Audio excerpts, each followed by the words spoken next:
Welcome to Ayurveda and Spirituality with your host, Alakananda Ma, a renowned Ayurvedic expert and a graduate of a top London medical school. She is the principal of Alundi Ayurveda Virocana, a unique apprenticeship-style school in Boulder, Colorado. She is a spiritual mother, teacher, flower essence maker, and storyteller. Join us as we uncover the timeless principles of Ayurveda, discover practical tips for enhancing vitality, and explore the deeper dimensions of spirituality that intertwine with the ancient science of life.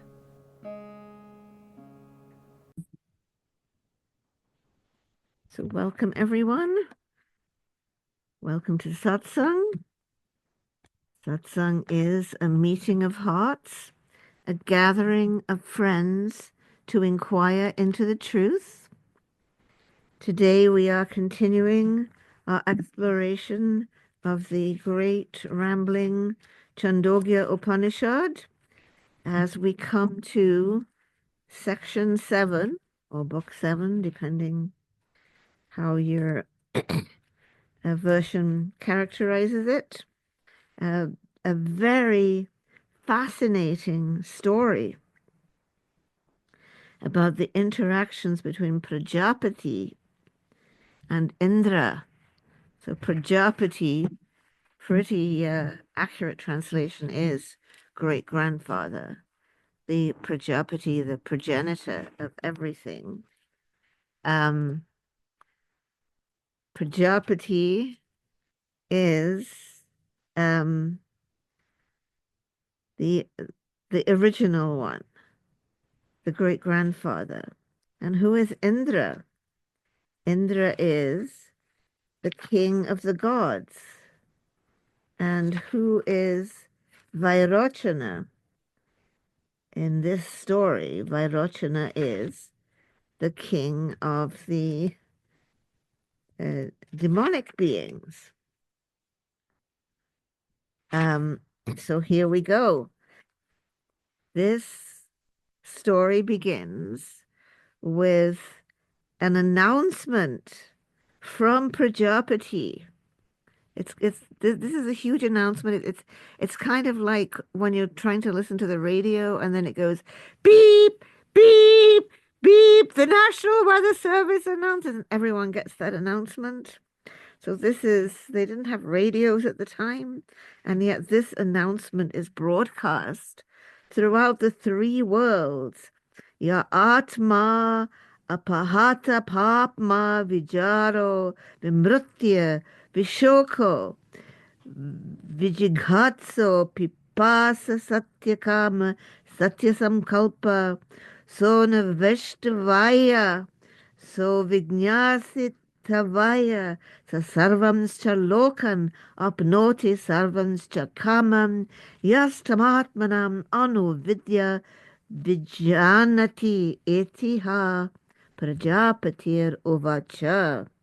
The self, the Atma, which is free from evil, free from old age, free from death, free from grief, free from hunger and thirst, whose desire is the real, whose thought is the real, Satya. He should be sought, him one should desire to understand. He who has found out and understands that self, he obtains all worlds and all desires. Thus spoke Prajapati. So this great announcement goes out. It went out back then. It goes out still today. That he who has found out and understands that self, that Atman, he obtains all worlds and all desires. So everybody hears this announcement. The gods and the demons both hear it.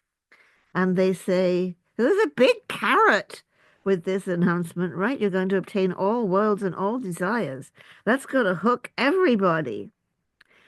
So the gods and the demons both hear it and say, okay, we had better seek that self, that Atman, by seeking whom one obtains all worlds and all desires.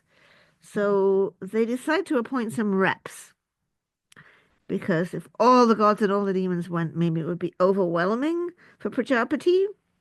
So among the gods, the king of the gods, Indra goes, and among the demons, Virocana goes. They don't talk, they don't communicate with each other. They've both been sent as the reps, without communicating with each other, without coordinating. They both show up at the same time into the presence of Prajapati, and they come as you come to a spiritual teacher, carrying fuel. That was always emphasized to us by Father Don B. Griffiths, that they come carrying fuel, expressing their willingness to serve. It is the custom for pupils approaching the master to come with fuel in hand as a signal that they are here to chop wood and carry water and serve the teacher. Do they show up, give their fuel, get a quick download, and leave? No. Do they have to stay for a year? 2 years? 5 years? 10 years? They stay for 32 years. They actually have to stay for 32 years. For 32 years, they live the disciplined life of a student of sacred knowledge. And Prajapati doesn't say a word to them other than, we need some water. Can you go down to the well? Or it's getting cold now. Or would you like the lamps? He hasn't said anything to them. After 32 years, Prajapati says, well, so why are you here? What do you want? They say, the self which is free from evil, free from old age, free from death, free from grief, free from hunger and thirst, whose desire is the real, Satya, whose thought is the real, he should be sought, him one should desire to understand. He who has found out, he who understands that self, he obtains all worlds and all desires. Everyone says that you said this, Venerable Sir. Desiring this self, we have been living here for these past 32 years. So Prajapati is going to tell them, right? They just served him for 32 years, right? No, he's going to fob them off. Prajapati says, look in your eye. If you look in the eye, you'll see a little reflection.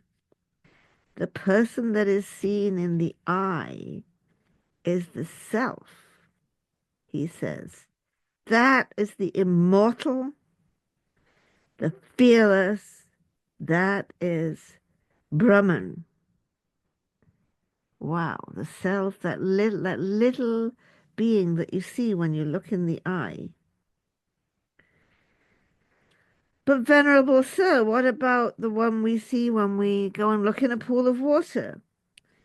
And the one we see when we go and look in a mirror, who's he?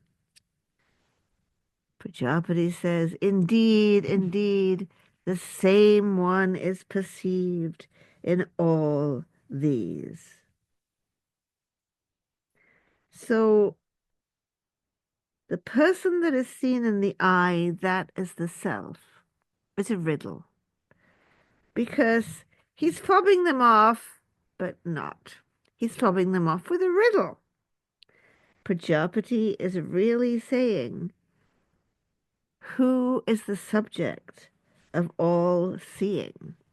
But Indra and Vairochana think the one that is seen, where they're supposed to be thinking about the seer. So now they're starting to think that the body is the self. Prajapati is like, oh my goodness, these kids, they really didn't get it, did they? Look what I said.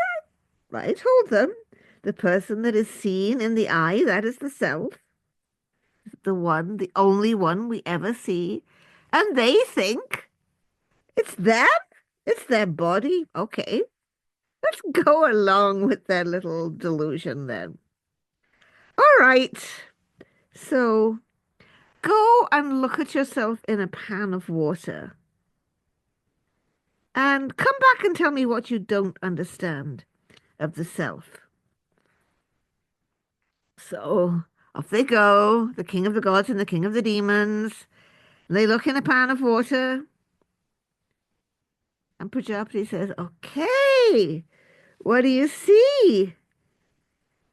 We both see the self, thus altogether, venerable sir, a picture all the way to the hairs and nails. Oh my goodness. These people are so slow. Let me see. Okay. So now go and dress up. Get a hairdo, oil your hair, curl it, comb your beard, wax it, put on your very best clothes. They haven't been to the barber for a while, seeing as how they've been serving Prajapati for 32 years in presumably the jungle. But they're going to put on some nice clothes and tidy up. So they adorned themselves well, put on their best clothes, made themselves tidy, and look in the pan of water. And Prajapati says, okay, what do you see? And the two said, oh, we see ourselves just as we are, venerable sir. We're well adorned with our best clothes, we're tidy. We see both of us, venerable sir, well adorned with our best clothes, tidy. Is he going to be able to fob them off? He has a good try. That is the self, he said. That is the immortal, the fearless. That is Brahman. Esamati hovacha, etad amritam abhayam, etad brahmeti. Like, this is awesome. They're Shanta. They're all like so like happy and peaceful, so tranquil. They got their answer. They worked hard for 32 years. They got the answer. Off they go. Prajapati's like, oh, Lord. Look at these fools. They go away without having perceived, without having known the self. Whoever will follow such a doctrine, be they gods or demons, they'll perish. Why will they perish? Because what will happen to the body? It will undoubtedly perish. So, if you believe the self is the body, and that you can improve the self by going to get your eyebrows threaded, or getting fit so you have a good and shapely, or taking some Ozempic so you're slimmer, or getting a new hairdo, you're missing the point. Because you're going to perish, because the one you think is you is inevitably going to die. So Virocana, he's all happy. He goes to the demon and says, look, I got it. This body is what we have to make happy. This body is what we have to serve. If we can make our own selves happy and serve our own selves, we'll get not only this world, but the next world too. Of course, nobody nowadays would be thinking that if you could serve yourself and get all the wealth and all the plastic surgery and all the Botox and all the fills and all the hairdos and all the designer clothes and all the topmost medical care and all the this and that, that you'll get this world and the next. None of us would ever be such fools, would we? I wonder. So even here, they say of one who doesn't give, who doesn't have faith, who doesn't offer any sacrifices, that he is a demon. For this is the doctrine of the demonic beings, the daityas. Our word demon's a little rough, but they're the daityas. They adorn the body of the deceased with what they have begged, with clothes and with ornaments, and think thereby they will win the yonder world. And we've been doing this since time immemorial. We have been adorning the bodies of the deceased so that they can journey to the yonder world, where I grew up in Suffolk nearby. In fact, nearby the Bentwaters Air Base that used to exist, that had the world's longest runway. Nearby to there was Sutton Hoo. And Sutton Hoo was a barrow, a longship barrow, where a very important person had been buried, along with a huge hoard of treasure and everything you would need to be super successful in the next world. So we've been doing this since time immemorial, adorning the dead with perfumes and flowers, everything we can put together. Thinking this way will win the yonder world. So Indra's on his way, thinking, pondering, and he thinks, but wait a moment, what did I see? First of all, I saw that my bodily self is well adorned. The self is well adorned when the body is well adorned, well dressed when the body is well dressed, tidy when the body is tidy. I look so great, all tidied up. Whoa! That self is going to be blind when the body's blind, lame when the body's lame, crippled when the body's crippled, and die when the body's died. This can't be it. I see no good in this, he says. Naham atra bhogyam pashamiti. This can't be right. I missed the point. So he comes back again with the fuel, and Prajapati says, Bhagavan, great Lord, because he's the king of the gods, why are you back? You were all satisfied. You went over with Vairochana. Why are you back? And he says, even as this bodily self is well adorned when the body's well adorned, well dressed when the body is well dressed, tidy when the body is tidy, that self will also be blind when the body is blind, lame when the body is lame, and crippled when the body is crippled.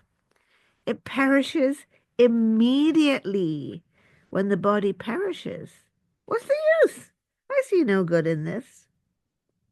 Nahamatra bhogyam pashamiti.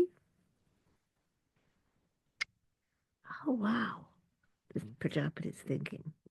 We're going to take a step. So is he indeed, O Bhagavan, says Prajapati. I'll explain more to you. Stay another 32 years.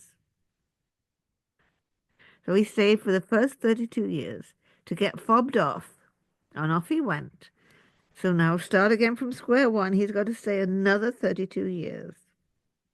So he lives with him for another 32 years. And then he says, okay, you want to get it for real this time? Let's see if we can fob him off again. He who moves about happy in a dream. He is the self. He is the immortal, the fearless. He is Brahman. Ah, says Indra, I got it. He's all happy. He's all peaceful. So off he goes with a tranquil heart. Gotta go explain this to the gods. It's not the physical body self. Lucky we didn't go down that path. It's the dream self, of course. But even before he gets home to the kingdom of the gods, he's thinking about this. Problem. So this self is true. This self is not blind when the body is blind. This self is not lame when the body is lame. This dream self doesn't suffer from the defects of the body. He's not slain when the body is slain. He is not one-eyed when the body is one-eyed. And yet, whoa, nightmares. Remember Hamlet? To sleep, perchance to dream, and in that sleep of death, what dreams may come must give us pause. I have some lovely dreams because I'm the king of the gods, and I can dream about hanging out with the Apsaras, and I can dream about my great victories. But I can also dream about my clothes getting ripped off me. I can dream about people coming to kill me. I can have really, really horrible nightmares sometimes. I can be sobbing and crying in my dreams. This is the self? What's the use of this? I'm still going to be suffering. Not only pleasure, but also pain. So he comes back. Gets some more fuel and he comes back with fuel in hand. And Prajapati says, Bhagavan, you're back? You went away all happy? And Indra says, Venerable sir, okay, it's true. The self is not this self you told me about, this dream self. It's true that this dream self is not blind when the body is blind, not lame when the body is lame, doesn't suffer from the defects of the body, isn't slain when the body is slain, not lame when the body is lame. But what about nightmares? That dream self, sometimes people come to kill him, they rip the clothes off him. He has to experience things that seem really unpleasant and even weep. What's the use of this? Oh, wow. He's getting to be a pretty good student. So I will explain this further to you.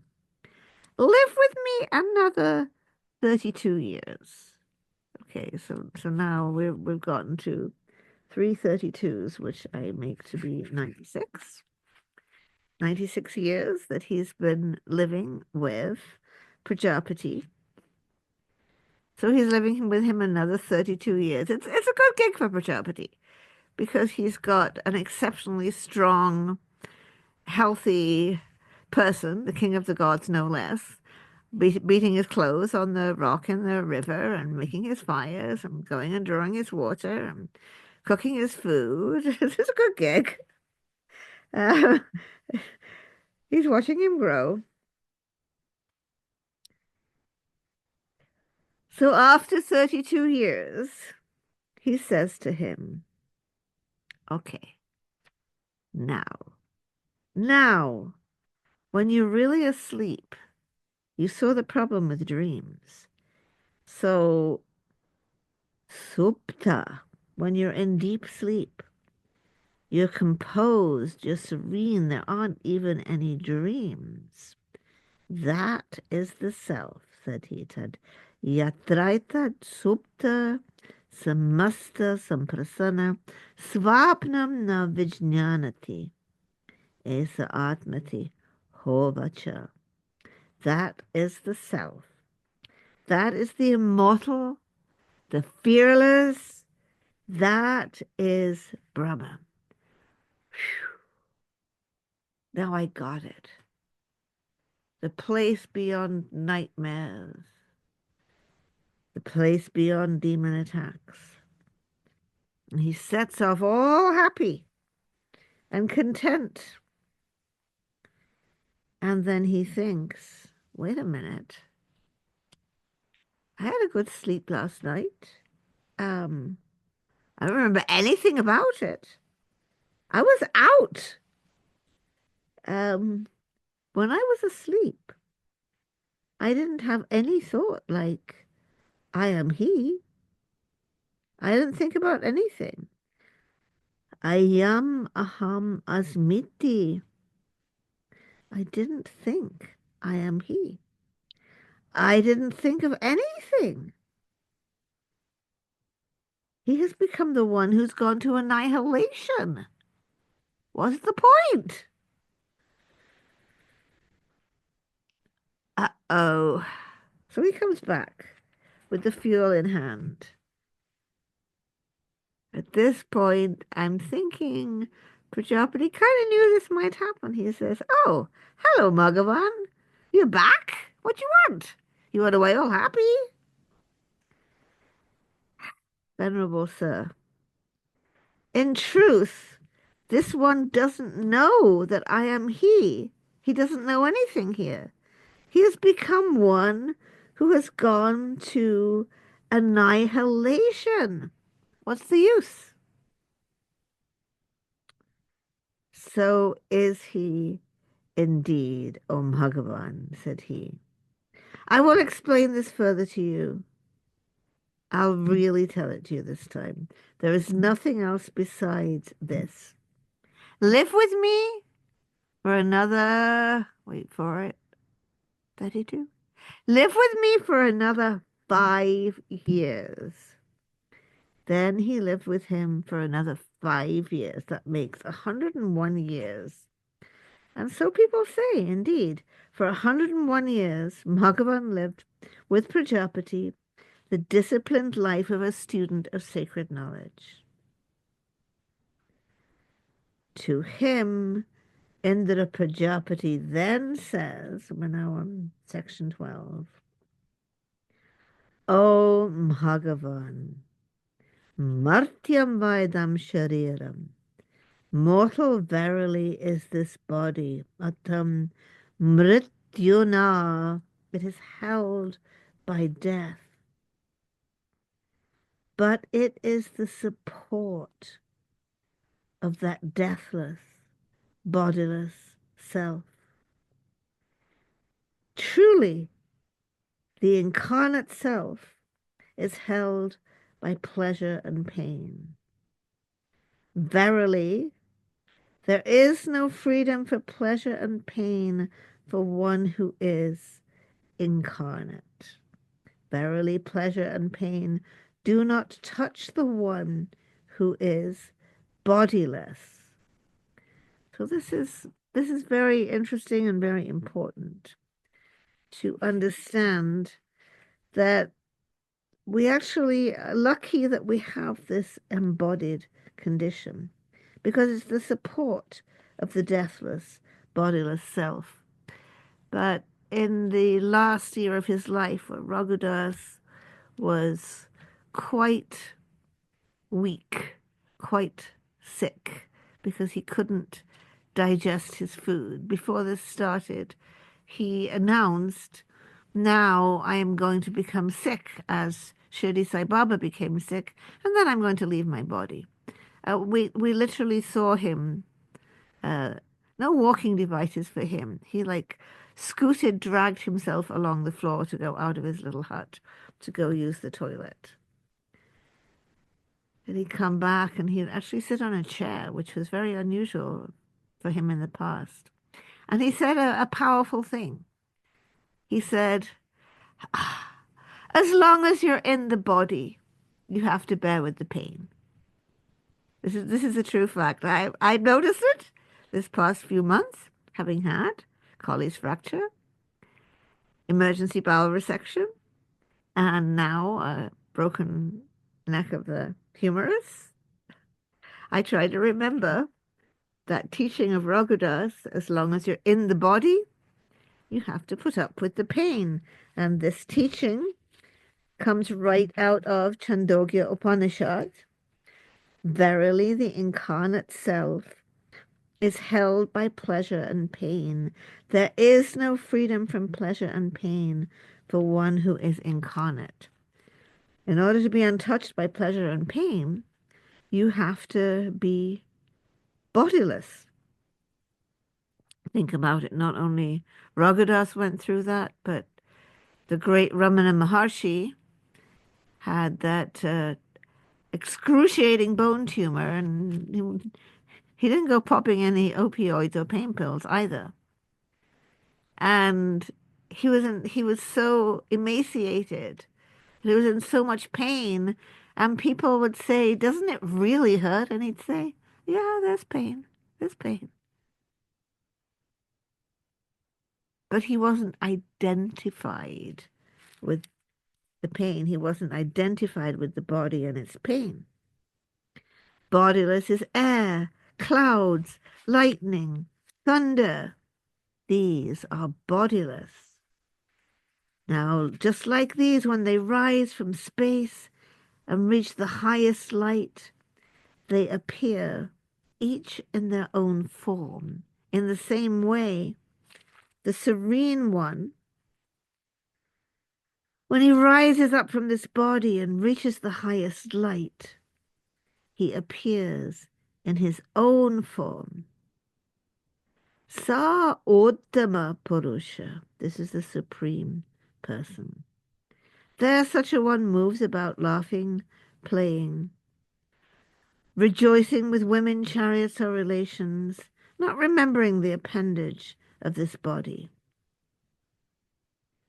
As an animal is attached to a cart, so is life attached to the body. So the teaching here is that the self is basically sitting back watching the movie. And sometimes we like to watch a romance, and sometimes, not myself, I can't do it, but people like to watch horror films. People like to watch scary movies, people like to watch war films. We did accidentally watch Platoon one time, which was really horrible because it was double billed with Children of a Lesser God. And we went to see Children of Lesser God, and I had to sit through Platoon, and it was absolutely so awful. It was unsuitable for a childlike one, I have to say. It was very unsuitable. But the self is sitting back, watching Platoon and watching Children of a Lesser God, watching the horror movie, watching the cartoons, just sitting back, enjoying the whole thing. Not identified, just as we said with Ramana Maharshi, who had, or Raghudas, who had so much pain, so much trouble, so much suffering on the physical plane towards the end of their lives, and just took it very calmly. It was happening. They could feel it, but they weren't identified with the body. So they were sitting back, just like the donkey knows it's not the cart. They come, they harness me up. They put this cart behind me. I'm pulling the cart along. I'm trotting along. But I'm a donkey. I'm not a cart. The cart's going to be taken off, and I'll still be a donkey. As an animal is attached to a cart, so is life attached to this body. So when the eye is turned to space, that is the seeing person. The function of the eye is to see. Now he knows, let me smell this. That is the self. The nose is for smelling. He who knows, let me say this. This is the self. The voice is for uttering. He who knows, let me hear this. That is the self. The ear is for hearing. So it is the self that's perceiving everything. The sense organs are the instruments for the perception. Ramana Maharshi also, in those days, movies had been somewhat recently introduced, and he loved the image of the screen. We're going to have our movie night. I know none of you can make it, but we're going to be having our movie night. And all those images are going to be unrolling on our screen. And not going to change or affect the screen in any way. The screen will just be the screen, as all these different images unroll on it. That is how Ramana Maharshi taught this. He who knows, let me smell this, is the self. He who knows, let me see this. The eye is for seeing, the nose is for smelling, the voice is for uttering, the ear is for hearing. Behind it all is the self. He who knows, let me think this, is the self. This is really important because especially nowadays in our culture, we get so caught up in thinking we are the mind and its thoughts. He who knows, let me think this. He is the self. The mind is his divine eye. He verily seeing these pleasures through his divine eye, the mind rejoices. All the gods in the Brahma world meditate on that self. All worlds and all desires are held by them. He obtains all worlds and all desires, who finds the self and understands it. Itiha Prajapatir Uvacha. Prajapatir Uvacha. Thus spoke Prajapati. Indeed, thus spoke Prajapati. So it took a long while. It took 101 years because it can take time to get it. Because we can be so identified with our body, with our dreams, with our mind. We do get so caught up and so identified. And those who remain among the Daityas will inevitably perish because those who believe they are their body, they are their wealth, they are their power, they are these transitory things, they're going to die. Remember the parable in the gospel, and I know, Sarah, you won't remember it, but some of them might, where there's a rich man. He has a really good harvest, bumper harvest. His whole granary is full, and he's lying in bed and he's thinking, it's great, I had a bumper harvest, and I'm going to be really rich. Then maybe the next thing I'll do is I'll expand my business, and I'll buy this, and I'll do this. And God says, fool, this night you will die. And he does. That's the parable. The parable is all these things, all this wealth. We may think we have accumulated billions and trillions. We may think we own the world. We may think we're going to go and live on Mars, which is uninhabitable, by the way. But you know what?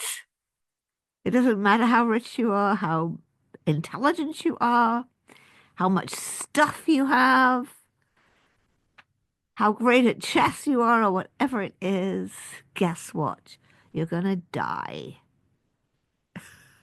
So as long as we're identified with this transitory life, we are going to perish. We're living in the perishables aisle. So we have to move out of the perishables aisle. We have to come into that which does not change, that which does not die when the body dies, that which is free from old age, disease, and death, that which is free from all suffering, which doesn't mean the body won't suffer. Prajapati was clear about this. Raghudas was clear about this. Ramana was clear about this. As long as you're in the body, you have to put up with the pain. But you live beyond it. And in some amazing way, You're not identified with all of this. Just as the donkey never for a moment identifies with the cart. The donkey knows I'll get up in the morning, they'll harness me up, I'll run around all day, I'll come home, they'll unharness me, I'll get my oats, I'll have a sleep, and it'll start up again the next day. The donkey is never identified with the cart. Same way. We may be hooked up to the cart of the body because that is our vehicle for experiencing and learning and growing. But it is not our identity.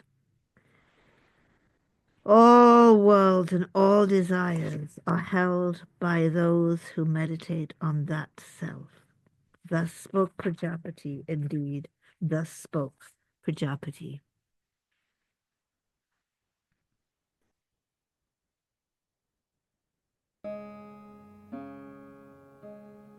Thank you for tuning in to Ayurveda and Spirituality with Alakananda Ma. We hope today's exploration has ignited a spark of curiosity and insight within you. If you enjoyed this episode, be sure to leave us a 5-star review and share it with a friend. For more enlightening discussions and practical wisdom on Ayurveda and spirituality, subscribe and join our Facebook group, Alundi Ayurveda. To allow us to continue sharing valuable content, consider donating to Alundi Ashram. The links will be in the show notes. Until next time, may you walk the path of Ayurveda with grace and embrace the light of spiritual wisdom in your journey. Trayambakam yajamahe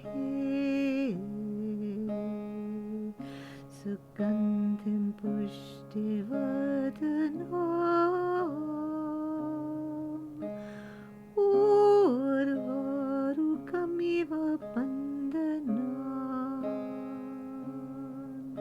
mrityormukshiyam